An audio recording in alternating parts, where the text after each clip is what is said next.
안녕하세요. 인사드리겠습니다. 지금 방금 소개받은 박은하라고 합니다. 먼저 이 자리에 이렇게 좋은 자리에 불러주신 시장님, 그다음에 국장님, 과장님 또 여러 관계자분들께 굉장히 감사드리고요. 놀랐어요. 와, 시청에서 이렇게 좋은 강좌를 열어주시는 데가 흔치가 않거든요. 그것도 뭐 이렇게 짧게 보통 2시간, 뭐 4시간 이렇게 하지 길게 하는 경우들이 별로 없어요. 그래서 저희가 하려고 해도 이해들을 잘 못하셔서 그걸 그렇게 길게 해야 돼요? 이렇게 말씀하시는데 먼저 아시고 이거는 한두 번 들어서 되는 강좌가 아니구나 라고 먼저 아시고 이렇게 제의를 해주신 거에 대해서 진짜 진심으로 감사드립니다. 진짜 그 뭔가를 좀 아시기 때문에 이렇게 말씀을 해주셨던 것 같아요. 더더군다나 여기 오신 여러분들은 제가 듣기에 굉장히 아주 그 많은 경쟁률을 뚫고 들어오셨다고 맞지요? 예. 그러니까요. 어느 시에서 이렇게 치열한 경쟁을 뚫고 그런 경우도 별로 없는데 저번에 우리 안인서 선생님이 오셔서 안인서 선생님 한번 보셨죠? 네, 아주 상당히 미인이에요. 네. 저희 또 이제 교수님도 계시고 그래서 저희는 이제 오늘 3가지 힘의 중심 들으시겠지만 3가지의 유형 이제 크다란 중심, 힘의 중심이라고 얘기를 해요. 그래서 이 힘의 중심별로의 강사들이 같이 모여서 팀 티칭을 하고 있습니다. 서강대학교 평생교육원에서 지금 강의하고 있고요. 또 그 밖에 학생 진로 교육, 또 교사 연수, 또 학부모 교육, 성인 여러 다방면으로 강의를 하고 있습니다. 자, 그래서 이제 오늘 애니어그램 첫 번째 이제 오늘 할 주제가요. 애니어그램에 대한 전반적인 이해와 힘의 중심에 대해서 나눌 건데요. 일단 인사부터 드려야죠. 인사부터 제 소개 드렸죠. 자, 그래서 전체적으로 지금 막 교실이 꽉 찼는데 이 많은 분들하고 다 인사를 보통 제가 이제 처음 하면은 한 15분, 많아야 20분 이런 데서 이렇게 오붓하게 강의하는 경우가 많기 때문에 적어도 이렇게 자기소개 인사 정도는 하고 지나가요. 근데 지금 이렇게 많은 분들이 다 인사를 나누기에는 시간도 좀 부족하고 또 전에 한번 면접도 나누셨다고 해서 그래도 나는 오늘 이 자리에 왜 왔다라고 생각하시는 분 꼭 여기에서 이런 내용들은 내가 이렇게 들었으면 좋겠다 아니면 나누었으면 좋겠다 말씀하고픈 분들이 있으실 것 같아요.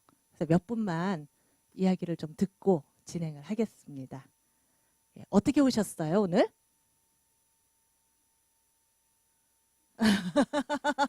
마음 돌봄 학교인데요. 네, 무슨 마음을 그렇게 돌보러 오셨어요? 내 마음. 네. 내 마음이 어떠신데요, 지금? 예? 하루하루 바쁜 일상생활을 살아가다 보니까 내 마음이 어떤지도 잘 사실은 모르겠고요. 내 마음이 어떤지도 모르는데 네 마음은 어떻게 알겠어요, 그쵸? 예.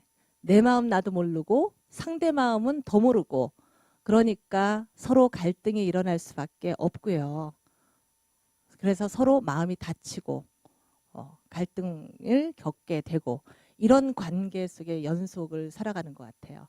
뭐 부부간에도 그렇고요, 자녀와의 관계에도 그렇고요, 친구와의 관계도 그렇고요, 또 직장 안에서 서로 조직 안에서의 갈등도 있고요. 여러 갈등 속에서 사실 우리는 그렇게 굉장히 많이 스트레스를 받고 살아가고 있거든요. 어, 그래서 이 마음을 돌본다라는 거는 참 쉽지는 않은 것 같은데 어쨌든 이렇게 짧지 않은 시간일 수도 있고요. 근데 하다 보면은요, 7시간으로는 사실 좀 할 드릴 말씀이 내지는 나눌 말씀이 또 다 되지는 않아요. 그래서 우리 과장님께서 심화도 할 수 있다라고 말씀하시는데 이 과정을 잘 끝내셔서 정말 내가 더 내 마음을 더 잘 좀 확장시켰으면 좋겠다라는 마음들로 이 동아리 나중에는 동아리 구성까지 저희는 이제 어디를 가든지 저희가 오는 게 목적이 아니라 저희가 간 후에도 지속적으로 동아리를 좀 나누셔서 지속적으로 저희가 이 마음을 돌봐드리는 게 아니잖아요. 내 마음은 내가 돌보는 거잖아요. 그래서 내 마음을 돌볼 수 있는데 나 혼자 돌볼래니까 그게 잘 되세요? 안 되죠. 그래서 우리가 동아리나 이런 지속적인 이런 스터디나 뭐 이런 모임을 만드는 거거든요.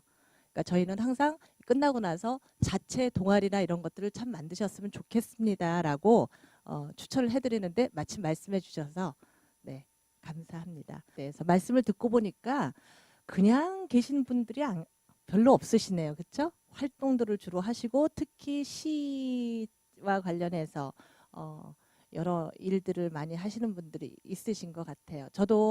저는 사는 곳이 김포시거든요. 저도 김포시에서 또 지역 활동도 좀 하고 있고요.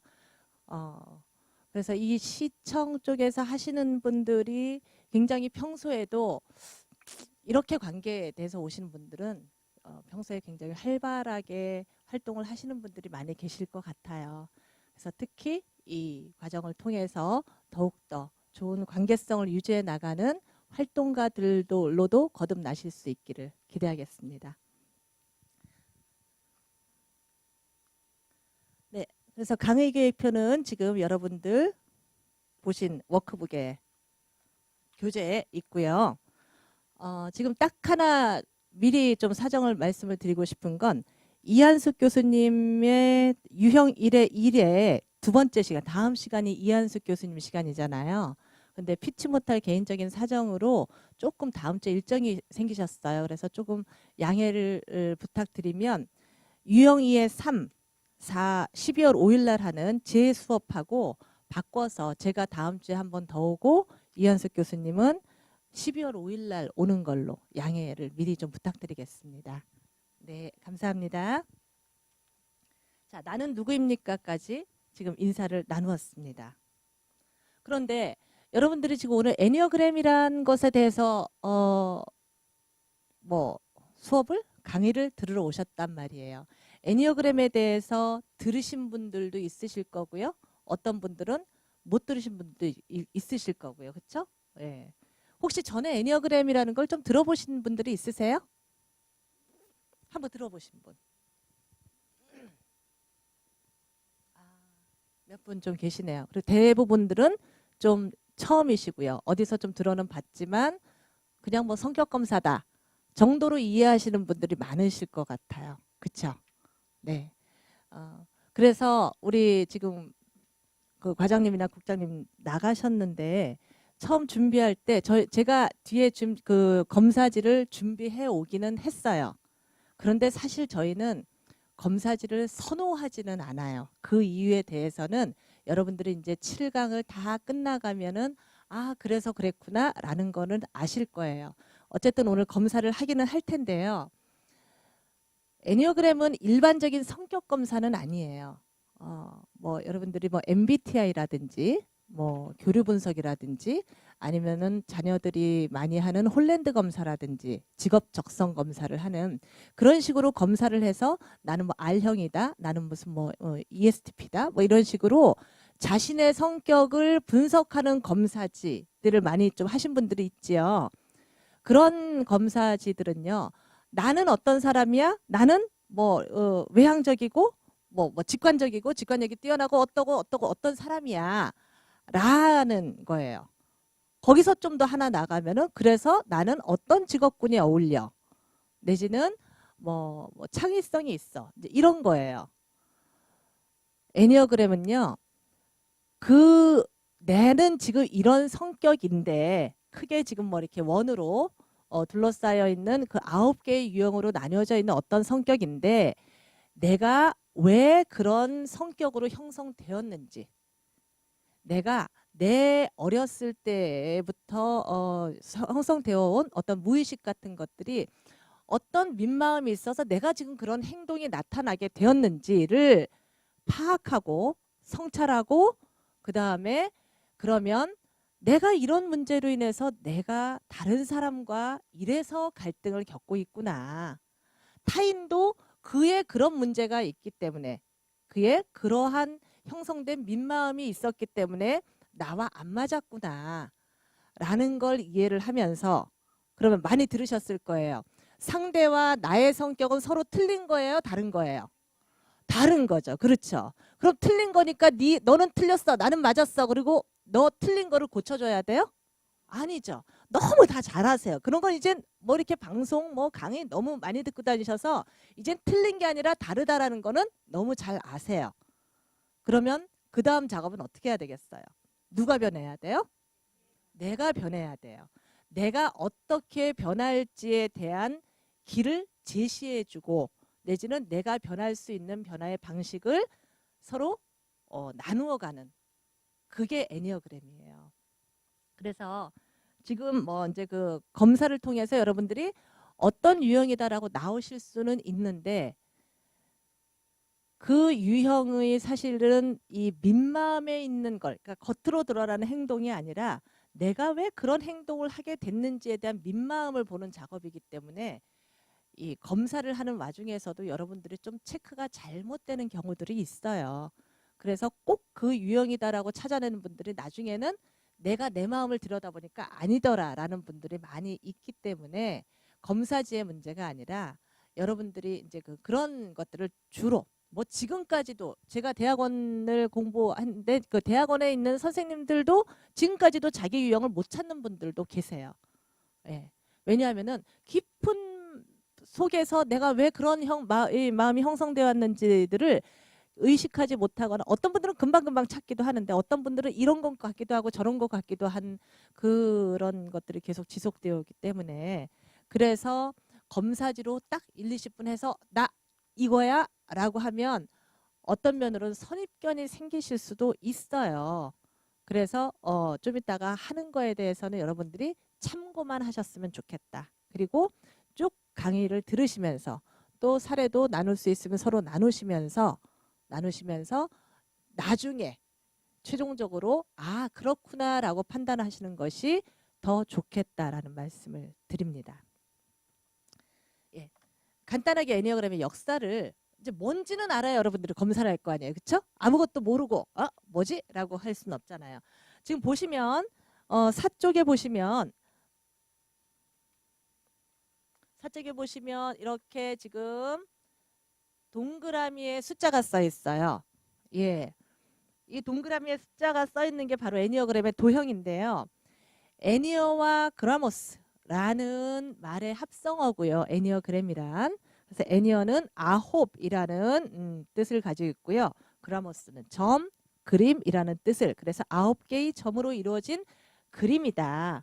그래서 이 도형은 그렇게 그걸 뜻하는 거예요. 그래서 이 도형을 바탕으로 해서 나와 타인을 깊이 이해할 수 있는 정교하고 세심한 도구로서 작동을 할 수 있는 그림이라는 거 일단 이해를 해 두시고요. 그래서 이 도형을 보시면 아 애니어그램 도형이구나 하고 아시면 됩니다. 네, 자 여기까지 됐죠? 그러면 애니어그램이라는 게 어떻게 생겨났냐? 사실은 이게 뭐 수천 년서부터 이어 내려오는 기호래요. 맨 처음서부터 이 동그라미의 기호가 지금처럼 딱 완성된 형태는 아니었지만 1920년대 러시아의 그루지에프라는 사람이 이 중동의 어떤 은수자들이 살던 그쪽에를 가면서 이 도형의 기초가 되는 것을 발견을 해요.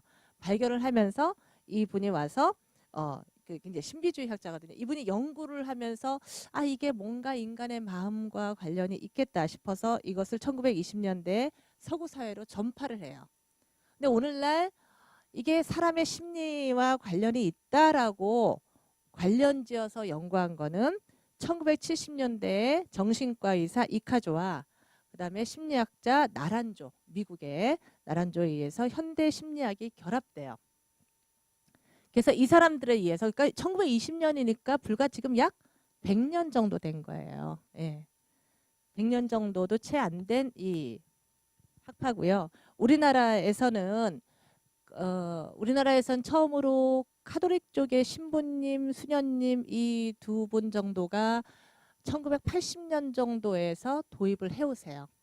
해오셔서 지금은 뭐 신부님, 뭐 목사님 이런 성직자들뿐만이 아니고 기업의 인사관리, 조직, 그다음에 여러 진로, 여러 파트로 이게 활용이 되고 있는 거죠.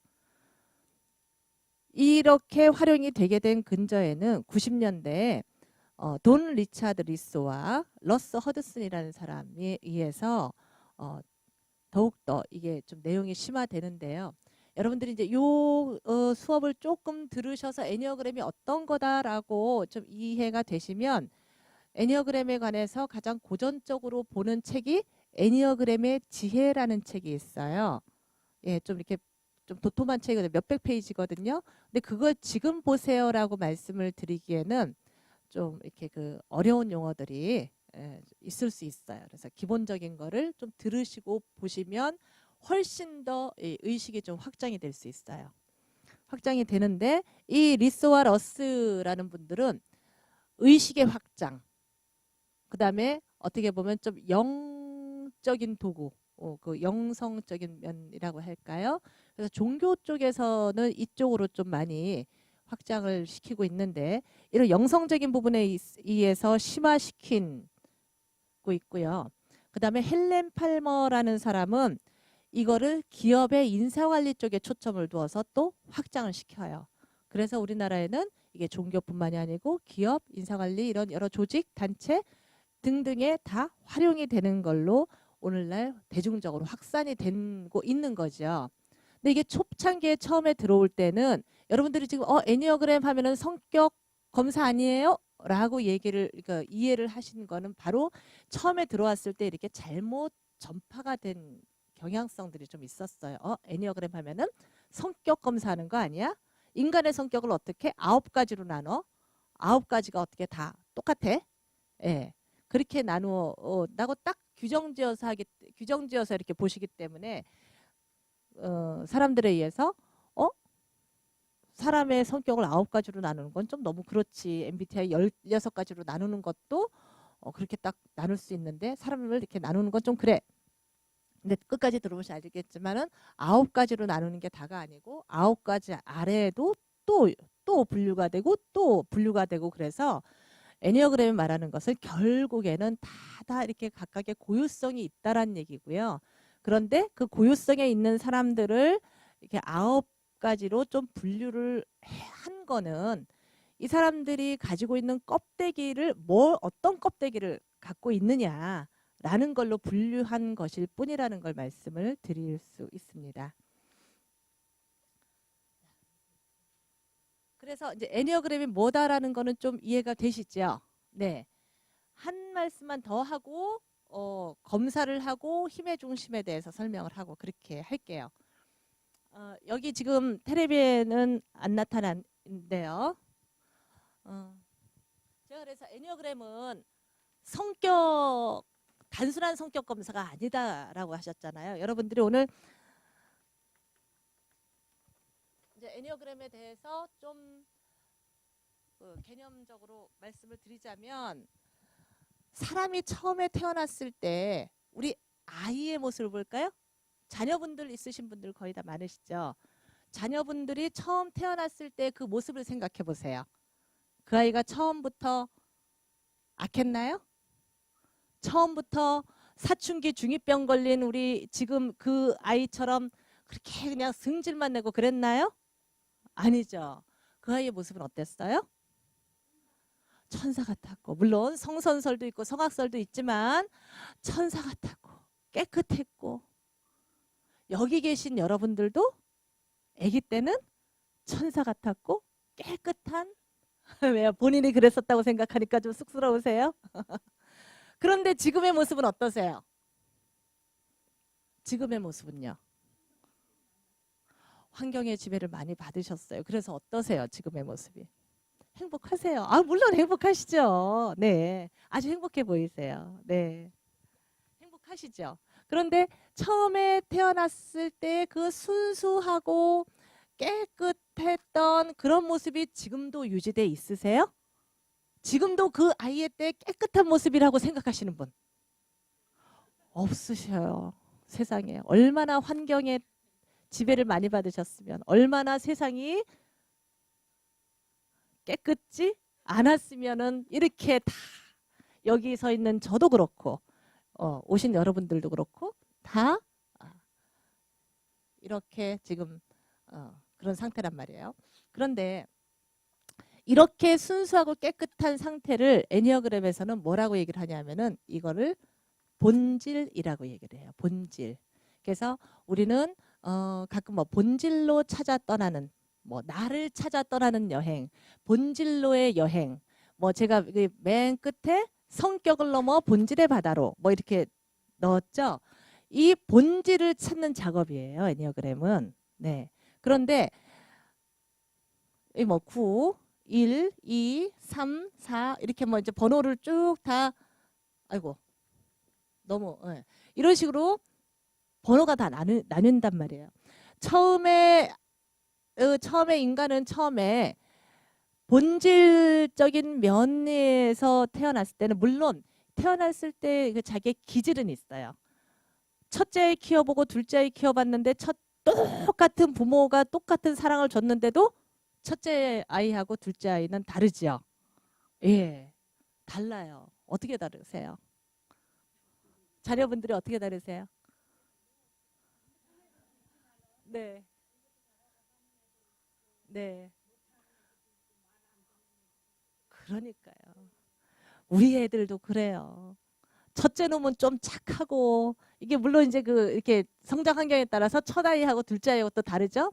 첫째 아이는 좀 말도 잘 듣고 온순하고 그런데 첫째 아이가 아니라 둘째 놈은 이거 방송된다 그랬는데 둘째 놈은 너무 자유로운 영혼이고 말도 안 듣고 제가 잔소리 한 마디만 하려고 하면 벌써 엄마 잔소리 끝 그만 이렇게 귀 닫고 이래요. 이거는 물론 이제 성장 환경도 있죠.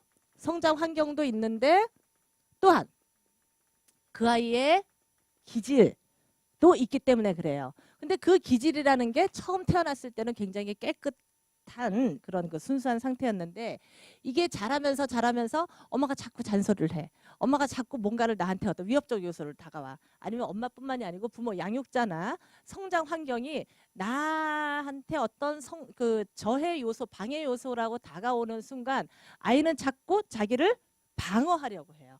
왜? 생존해야 되니까. 생존해야 돼서 방어하려고 하는 그런 본능이 싹 트는 거예요. 이 본능에 의해서 아이들은 다 이제 이런 그 각자 이제 어른이 되어서 우리들은 각자의 서로 다른 유형의 색깔을 가지고 있는데 이 유형의 색깔을 통합이 분리된 상태. 저는 이제 이거를 강의 다닐 때 그냥 호두 껍질이라고 얘기를 해요. 단단한 지금 우리는 이 애니어그램의 각 유형은 어떻게 보면은 깨뜨리기 힘든 호두 껍질 같은 상태예요. 우리는. 그래서 우리는 9유형의 호두 껍질, 1유형의 호두 껍질, 2유형의 호두 껍질을 지금 쓰고 살고 있는 거예요. 왜? 내가 처음서부터 성장하면서 나의 환경으로부터 나를 보호하기 위해서 내가 친 방어막 같은 거거든요. 그래서 성격이라고 얘기를 하는 건 엄밀하게 말하면 애니어그램에서 성격이라고 얘기를 하는 건 이 각 유형이 가지고 있는 호두 껍질 같은 상태를 얘기를 하는 거고요. 애니어그램에서 이제 본질로 가자라고 얘기를 하는 건 이제 이 방어친 이거로부터 나를 원래 순수하고 본질적인 나를 찾아 나가기 위해서 이 호두 껍질을 깨자라는 그런 작업을 하자라는 거예요. 그래서 보통 그래서 이제 그 성격이 아니라 애니어그램에서는 그거를 뭐라고 얘기를 하냐면은 의식의 확장이라고 얘기를 합니다. 자, 어떤 사람한테 저 사람 참 성격 있는 사람이야 라고 얘기를 하면은 그 사람 성격이 어떻다는 걸로 들리세요? 그 사람 성격이 나쁘거나 좋지 않거나 성격이 더럽다라고 얘기를 하죠. 그런 사람처럼 들려요. 그런데 어떤 사람한테 그 사람 참 의식 있는 사람이야 라고 얘기를 하면은 달라 보이죠. 제가 성격 있어 보이세요? 의식 있어 보이세요? 아유, 감사합니다. 네, 성격 있어 보이지 않죠? 성격이 있겠죠. 왜 없겠어요? 저라고 뭐 여기 있는 저라고 저거를 다 깼으면 뭐 이제 거의 뭐 성인 반열에 들겠죠. 예? 성인 군자 반열에 들겠죠. 우리는 평생 죽을 때까지 저의 성격을 깨지는 못할 거예요. 깨려고 노력하면서 살 뿐이죠. 그렇지만 적어도 예, 이렇게 그 성격으로 자기를 막 압박하고 자기를 방어하는 것에서 이제 조금 더 나아가서 좀 의식을 확장시키는 작업이 바로 애니어그램을 수업하는 기본적인 목적이다. 기본적인 방향성이다. 라는 거를 좀 이해가 되시죠? 네. 여기까지 이제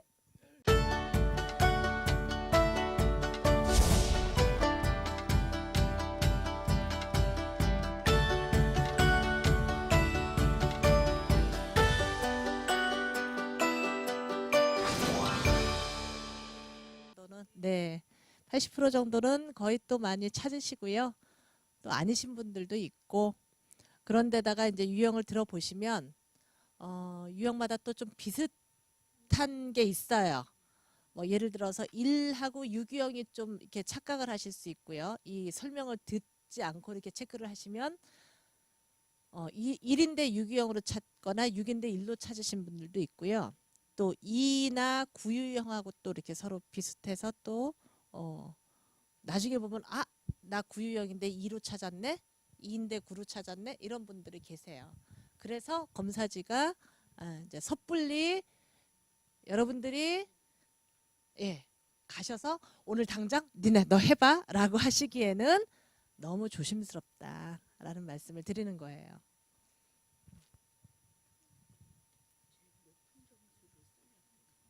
제일 지금 높게 나온 점수가 나의 유형일 가능성이 제일 높은 점수고요.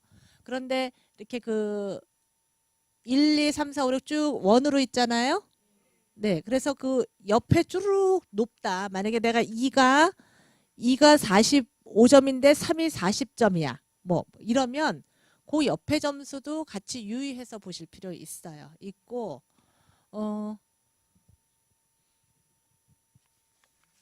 자, 그러면 유형 맨 왼쪽에 이제 오시네요. 아직 안 오셨나? 이건 좀 이따 설명드려야겠다. 혹시 1번으로 나오신 분 1번 1 2로 나오신 분 2 2가 제일 높게 나오신 분 2 네 3 3번이 제일 높게 나오신 분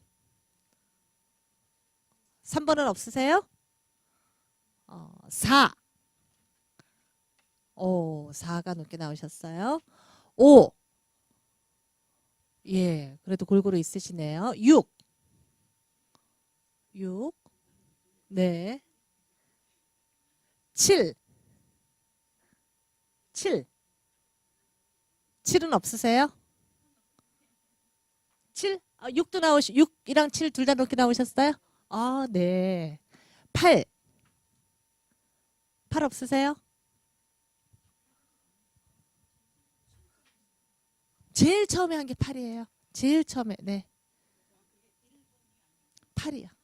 네. 그다음 9가 높게 나오신 분. 네. 네. 그러면 저희는 지금 3하고 7이 좀 없는 것 같고 다른 유형은 골고루 3, 4분씩 다 있으시네요. 이제 하다 보면은 3유형이 내가 3유형일 수 있겠다라는 분들도 있으실 거고요. 맨 아래 유형 힘중심 있죠? 네. 거의 유형에다가는 제일 높게 나온 점수를 일단은 쓰세요. 네. 내가 6이 높게 나왔다 그럼 6. 8이 높게 나왔다 그럼 8. 그 번호. 제일 점수 높게 나온 점수의 번호. 3이 높게 나왔다 그럼 3. 이렇게 점수 숫자를 쓰세요. 그러면은 지금 이제 이렇게 그 쭉 정확히 알기 전까지는 나는 일단 그 유형을 주의 깊게 들으시고 날개는요. 내가 9가 나왔다. 9가 높게 나왔다. 그러면은 양쪽 번호가 뭐죠? 8과 1 있죠. 예. 8과 1 그렇게 쓰시면 돼요. 그러니까 양쪽 번호. 내가 5가 높이 나왔다. 그러면 날개는 4와 6. 네. 7이 높게 나왔다. 그럼 날개는 6과 8. 그러니까 자기 점수의 양쪽 번호가 날개가 되는 겁니다. 워크북 25쪽을 펴보시면 그 원 안에 왼쪽에는 삼각형이 있고 오른쪽에는 뭐 이렇게 왔다 갔다 하는 헥사드라고 해요. 그 번호가 있죠. 9번을 보실게요. 애니어그램 화살의 9번을 보실게요. 9의 진행 방향의 화살표는 어디로 가요? 6으로 가죠. 근데 이제 그 화살표는 지금 여기다 뭐라고 방향, 통합 방향이라고 얘기 나중에 배울 거예요. 통합 방향은 진행 방향이 아니고 화살의 거꾸로 방향. 그럼 9의 화살 거꾸로 방향은 몇 번이죠? 3. 네. 자, 1의 1번을 보세요. 오른쪽에. 1의 거꾸로 방향은 몇 번이에요? 7이요. 그렇죠. 7은 몇 번이요? 5. 5는 8번. 8은 2. 2는 4. 4는 1. 예. 그 방향만 쓰세요. 통합해놓고 통합 방향 뭐 9의 통합 방향은 3, 3의 통합 방향은 6, 6의 통합 방향은 9. 이제 머리가 아파질라 그러시지요? 아, 이거 만만한 게 아니네. 내가 7 강의를 다 들을 수 있을까? 아이고, 감사합니다.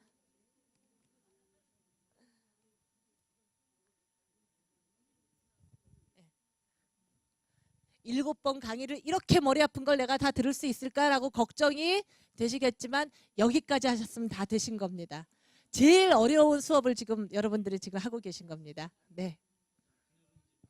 자, 근데 지금은 화살과 날개를 그냥 번호만 쓰시라는 거지 그거 지금 중요하지 않아요. 예. 그냥 쓰시기만 하고 다시 앞으로 오셔서 3쪽 보세요. 3쪽. 8, 9, 1 그거 세 가지 아까 노란색 이 지금 여러분 그래프에 귤 색깔로 표시된 데 있죠? 예, 그 노란색은 장센터라고 돼 있어요. 장센터 또는 본능 중심이라고 돼 있고요. 그래서 8, 9, 1이 나오신 분은 장센터. 그 다음에 2, 3, 4가 나오신 분은 가슴센터. 감정 중심형이라고 얘기를 하고요. 5, 6, 7이 나오신 분은 사고센터 내지는 뭐 머리 중심이라고 얘기를 합니다. 그래서 지금부터 이 세 가지 센터에 대해서 말씀을 드릴 거예요. 네네네. 네. 9가 나오셨으면 내 유형이 9번이 나오셨으면 이제 날개 화살표 아무 상관없고요. 내 유형이 9번이 나왔으면 무슨 센터요? 장센터.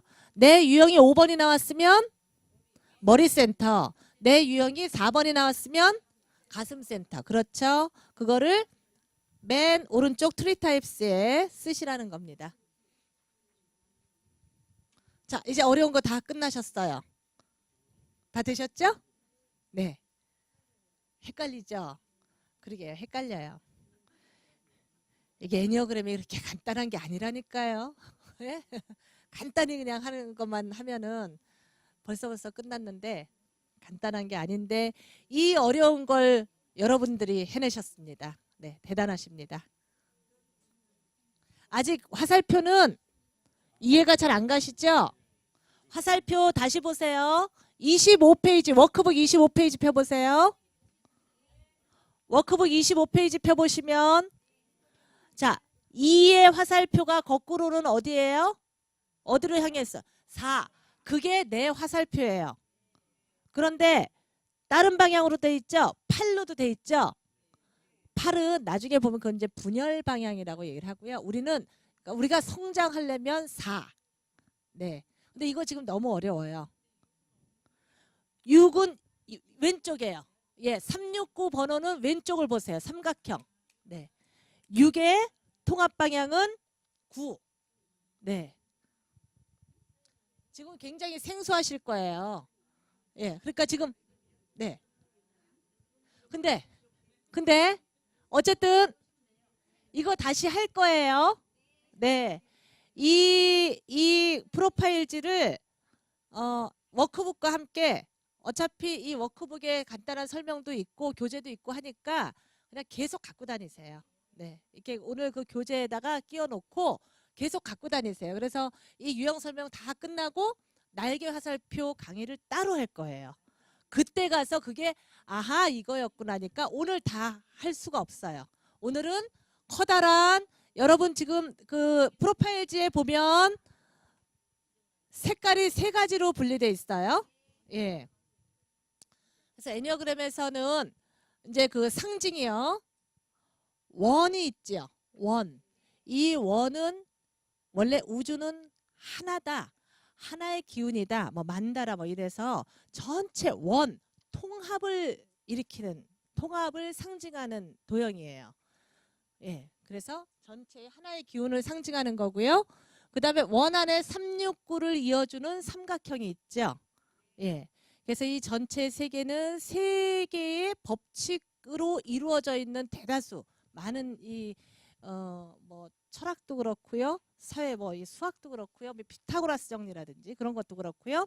그다음에 무슨 뭐 철학의 정반학, 변증법이라든지 아니면은 종교의 무슨 불교의 정법승 뭐 무슨 아니면 성부, 성자, 성령 이런 삼위일체들로 이루어진 기운들이 법칙들이 많이 있어요.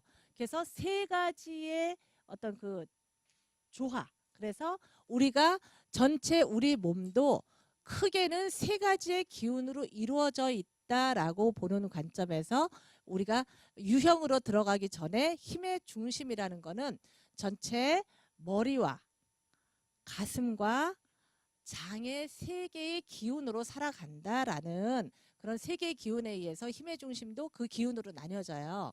그런데 더 나아가서 이제 175824 요게 따로 아까 25페이지에 오른쪽에 따로 화살표 있는 게 그것만 분리해서 보면은 막 왔다 갔다 움직인단 말이에요. 그렇죠? 이 움직이는 게 헥사드의 기운이라고 하는데 변화 이게 무조건 다 하나가 되고 다 통합되어 있고 그러면은 다 무조건 똑같지 않잖아요. 사람마다 다 기운이 다르고 그래서 이 변화하는 역동성, 역동의 기운을 나타나는 거예요. 그래서 이제 그 우주의 하나의 기운과 세 개의 통합적인 기운과 그다음에 변화의 역동성에 의해서 굴러가는 이 도형의 상징이 이렇게 되고 있어요. 그래서 지금 힘의 중심은 전체 좀 전에 말씀드렸던 것처럼 머리와 가슴과 장의 기운에 의해서 살아가는데 사람이요 머리만 쓰고 살아갈 수 있어요? 아니죠. 또 가슴만 쓰고 살아갈 수 있어요? 안 돼요. 마찬가지로 이 장의 기운 뭐 쉽게 말하면 밥심으로 산다 뭐 이런 다 그런 그 기운 있잖아요. 그런 걸로만 살아갈 수도 역시 없어요. 제일 좋은 건 어떻게 살아가야 되는 거예요? 공평하게. 그렇죠. 머리와 가슴과 장의 기운이 공평하게 돌아가면서 살아가야 되는데 아까 제가 이제 지웠지만 이 사람이 처음에 그 본질의 상태에서 크면서 이 여러 가지 것들에 의해서 껍데기가 막 굳어 쌓여가지고 딱딱하게 지금 각각의 유형으로 분리됐는데 이 힘의 중심도 마찬가지예요. 사람이 이렇게 자신을 방어하고 뭔가를 하다 보니까 이 본질로부터 자꾸 벗어나 보다 보니까 자기가 살기 위해서 자기를 딱 방어하는 것 체계가 크게 힘의 중심으로 보였을 때 그러니까 어떤 데서는 간단하게 얘기를 하면은 본능을 주로 쓰고 산다. 감정을 주로 쓰고 산다. 사고를 중심으로 해서 사고를 주로 쓰고 산다 해서 간단하게 보면 그렇게 말씀을 드릴 수 있는데 더 깊게 말씀을 여기는 아카데미 대학이잖아요. 그러니까 좀 더 제가 좀 더 깊게 말씀을 드리면 사실은 이 본질로부터 벗어나와서 성격으로 굳어진 것이 본능 중심으로 굳어진 거예요. 이해가 되세요? 그러니까 본능을 다른 것보다 이 부분으로 인해서 자기를 더 많이 방어하고 자기를 더 많이 에고로 성격의 상태로 굳혀놓은 거예요. 그래서 가슴이나 사고 부분들을 네, 맞아요. 제가 학교 강의를 가면 중학교, 고등학교 아이들 진로 강의를 가거든요. 가면은 저렇게 대답 잘하는 학생들한테는 마이쮸를 줘요.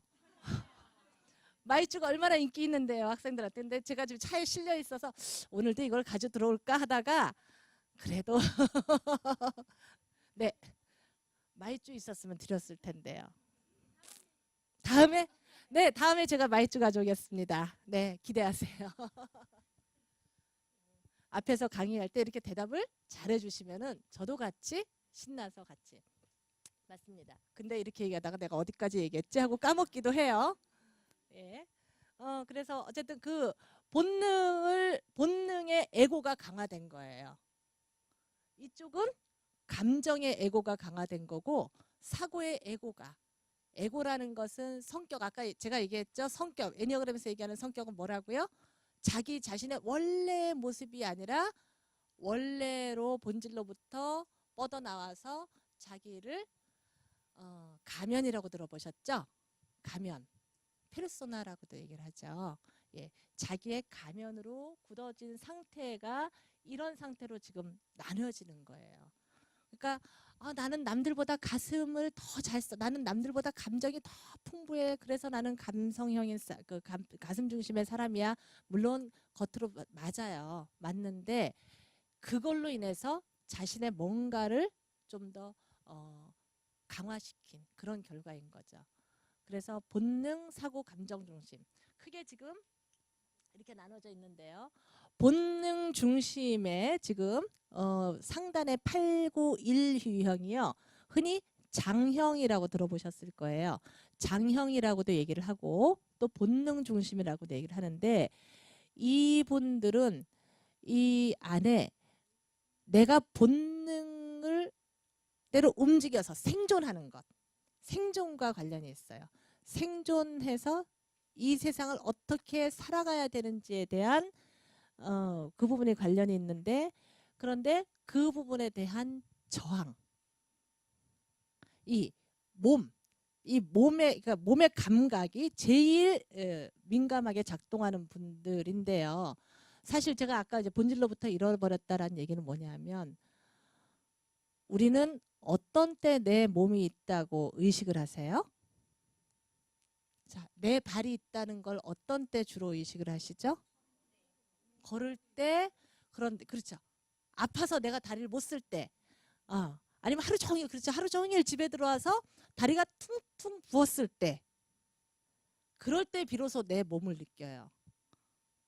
그런 얘기는 반대로 우리가 공기의 소중함을 모르는 것처럼 평소에 내 몸의 감각을 잊어버리고 살고 있다는 얘기예요. 오스트리아 원주민, 옛날의 원주민들은 가만히, 그러니까 자신의 그 몸의 감각들을 가만히 느끼고 이런 게 정말 진짜 제대로 작동을 할 수 있는 사람 원주민들은 자기 몸의 아픈 상태를 보고 멀리 있는 지인이 아픈 거를 느낀대요.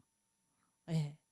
그런데 현대를 살아가는 우리들은 멀리 있는 지인은커녕 내 옆에 있는 내 아이 뭐 배우자도 아니고 심지어 내 몸이 아픈 거조차도 내가 아파야만 느끼잖아요. 예. 그만큼 그래서 본능 중심이 이렇게 몸 감각과 관련이 있고 생존 본능과 관련이 있다라고 얘기를 하지만 그만큼 자신의 감각, 몸의 상태 이런 것들을 아주 더 잊어버리고 힘들게 살아가고 있다는 얘기죠. 다음 감정 중심의 2, 3, 4 유형은요. 감정 중심의 2, 3, 4 유형은 반대로 감정으로 자신의 에고를 강화시킨 사람들이에요. 그래서 겉으로 보기에는 남들보다는 더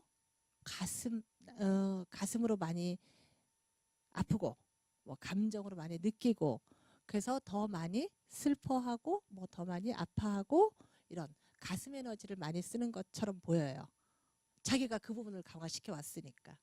근데 이 사람들의 그 깊은 밑에는 내가 이런 감정적인 걸로 인해서 사람들에게 관계성을 맺고 감정을 강화시켜서 사람들과 관계성을 맺고 사람들에게 사랑을 받고자 하는 그런 욕구가 있는 거예요. 아까 아이가 처음에 태어났을 때는 아무것도 없는 상태라고 그랬었잖아요. 뭐 기질이 있지만 근데 그 기질 속에서 그 부모와의 관계나 어떤 양육 환경에 의해서 자기는 예를 들어서 우울한 부모가 있다라고 생각을 해보세요. 근데 아이는 자꾸 밝게 뭔가를 요구를 해요. 그럼 이 우울한 부모는 아이에게 자꾸 뭔가 부정적인 메시지를 던져줄 거예요. 그럼 아이는 무의식 상태 속에서 내가 뭔가 밝고 기쁘게 행동하는 것이 엄마에게는 엄마가 싫어하는구나 라고 하면서 자기 일을 어떻게 또 이렇게 껍데기를 씌워나간다라는 거죠. 그래서 그런 것과 관련이 있으면서 계속 이제 그 양육 환경 속에서 이제 부모 자식 간의 뭐 성장 속에서 이제 자기를 방어하는 방법을 이제 키워나가는데 그래서 이제 이 가슴 중심의 아이들은 그 기질이 더 남들보다 그런 기질이 더 있으면서 그거를 강화시켜 나가면서 내가 무언가를 해야 사람들에게 사랑받을 수 있겠구나 라는 그런 에고를 강화시켜 나가고요.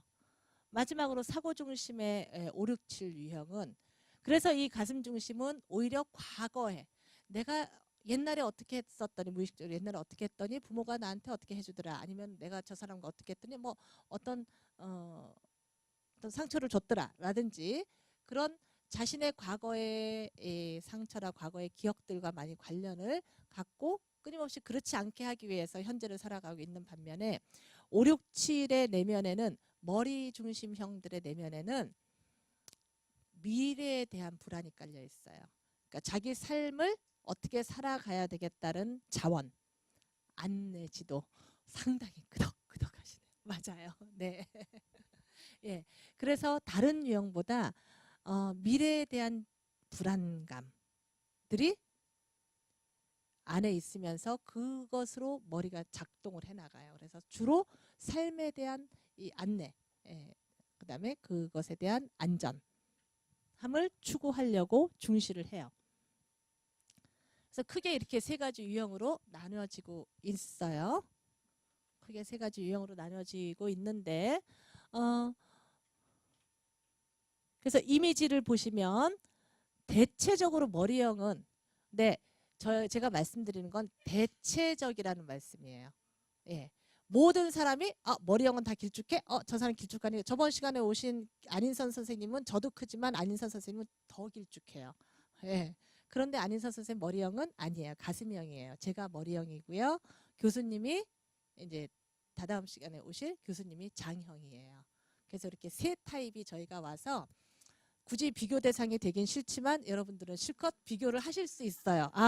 머리형 강의는 저렇고 가슴형 강의는 저렇고 장형 강의는 저렇구나 라고 비교에 되실 수 있습니다.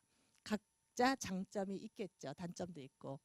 네, 그래서 이제 그 이미지를 중시 여기는 머리는 그러니까 길쭉하고 이미지를 중시 여기는 게 아니라 내면에 있는 감정은 삶에 대한 불안, 그런 속에서 오는 두려움들이 내재해 있고요.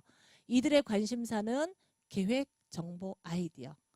그러니까 삶의 이 미래 자원으로 자기의 삶을 안내해줄 그런 아이디어 같은 데 관심이 많습니다. 일할 때는 상당히 논리적이고 합리적이고요. 내재해 있는 근본적인 욕망은 명예욕입니다. 가슴형은요, 이미지는 그 머리형은 좀 차가워 보이는 이미지라고 한다면 가슴형은 좀 따뜻해 보여요. 이미지로.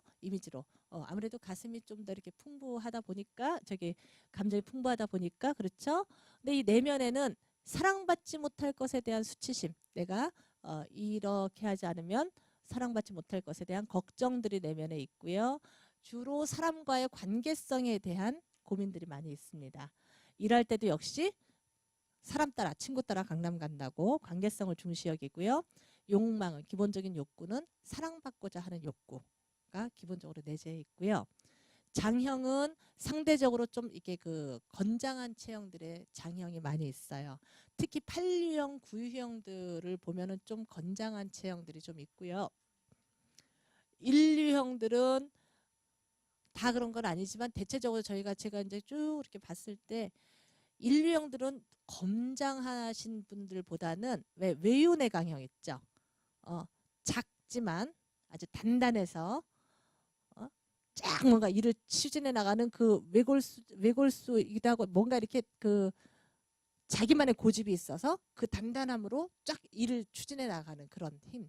그러니까 장형들은 대체적으로 그런 힘들이 있는데 팔구형들은 좀 체격들이 좀 있다면 일류형은 좀 그런 것들이 덜해요.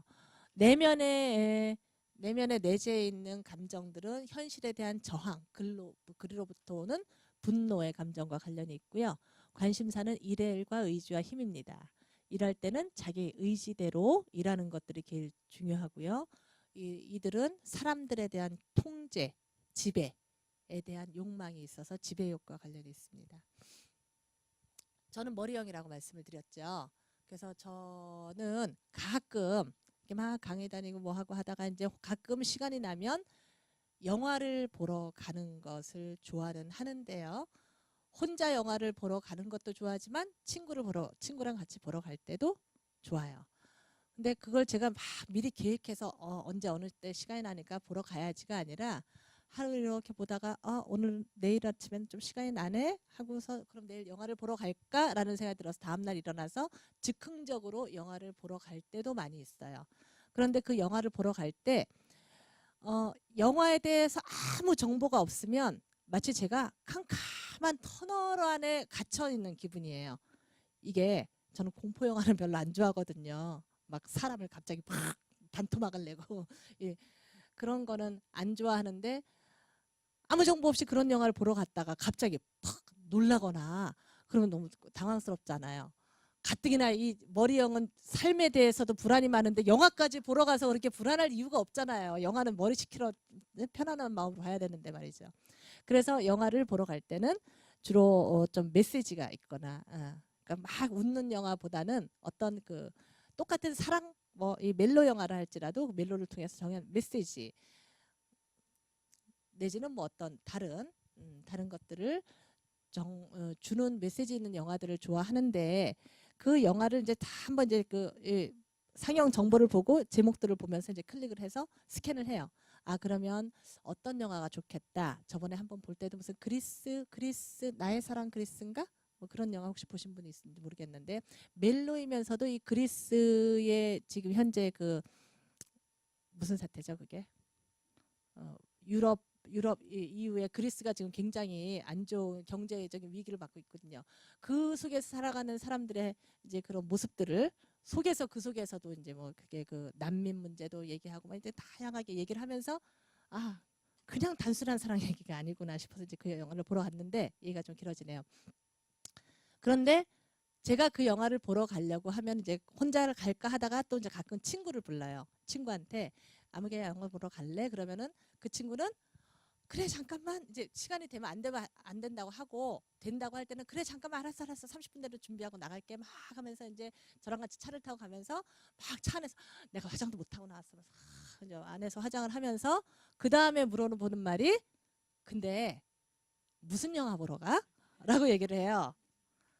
예, 그 친구는 무슨 형이 맞겠어요? 예, 가슴에 이 감정을 많이 쓰는 거죠. 저는 아이디어 정보를 통해서 어떤 영화인지가 중요하고 그래서 나 혼자 갈 수도 있고 친구랑 같이 너 가면 좋고 아님 말고 친구는 네가 같이 가자 그랬어? 그래 좋아. 영화 무슨 내용인지 상관없어 이고요. 예. 그러면은 장형은 또 어떨까요? 장형은 자기 의지대로 자기 의지대로 자기 의지에 의해서 보는 그런 영화들을 선호하겠죠. 이렇게 해서 이제 잠깐 동안 이 세 가지 나눔에 대해 중심에 대해서 말씀을 드렸어요. 그래서 여러분들이 이제 그렇게 큰 장, 머리, 가슴 때로는 나중에 말씀드리겠지만 날개도 있기 때문에 날개가 뭐 내가 머리 예를 들어서 뭐 1인데 날개가 2다. 그러니까 유형은 1번인데 날개가 2다. 그러면 혹시 가슴형으로 찾으시는 분들도 있어요. 저 같은 경우도 처음에 장으로 찾고 그랬었거든요. 세 가지 힘의 중심을 찾을 때는. 근데 장의 기운으로 갔는데 가서 이제 사례나눔도 아니 사례 같이 이렇게 얘기를 해보는데 왠지 기운이 내가 조금 딸리는 것 같아요. 그래서 슬쩍 한 발을 빼긴 했었는데요. 뭐 지금 꼭 중요한 건 아니니까 다시 그래서 이제 그 장 중심의 사람들은 지금 보시는 것처럼 무게 중심이 이렇게 그 장에 있고요. 현대 이게 뇌과학이 발달했다 그랬잖아요. 그래서 이 본능을 주관하는 뇌는 뇌관 쪽에 있다라고 얘기를 해요. 지배적인 정서는 아까 말했던 분노, 공격과 관련이 있고요. 지배욕 이런 정서와 관련이 있습니다. 가슴 중심은 아까 이 장 중심의 사람이 힘의 어떤 지배, 통제를 쪽의 리더라고 한다면 가슴 중심의 사람들은 이 조직이나 단체 안에서 관계의 리더가 될 수 있어요. 그러니까 우리가 일반적으로 알고 있을 때 어떤 힘 있는 사람만 리더가 아니라 다 리더는 리더인데 어떤 성향을 가진 리더가 될 수 있느냐라는 특성을 보는 거죠. 그래서 관계의 리더가 될 수 있는 이 사람들은요. 무게중심이 가슴, 심장에 있고요. 이 가슴의 감정을 담당하는 뇌와 변연계 쪽이 뇌와 관련이 있습니다.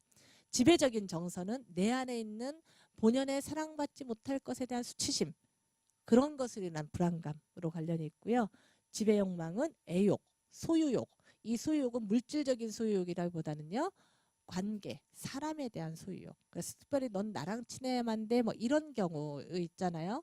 그런 소유욕을 말씀드리는 거예요. 발달 감각은 뭐 촉각, 미각 이렇다고 하고요. 머리 중심의 사람들은 비전. 자기가 미래가 불안한 사람들이니까 미래에 대한 고민을 많이 하죠. 그러니까 비전의 리더라고 볼 수 있습니다. 이 사람들의 무게중심은 뇌에 있는데 특히 사고를 담당하는 대뇌피질과 관련이 있고요. 지배정서는 삶에 대한 공포, 두려움의 정서와 관련이 있습니다. 지배욕망은 명예욕과 관련이 있다라고 볼 수가 있습니다.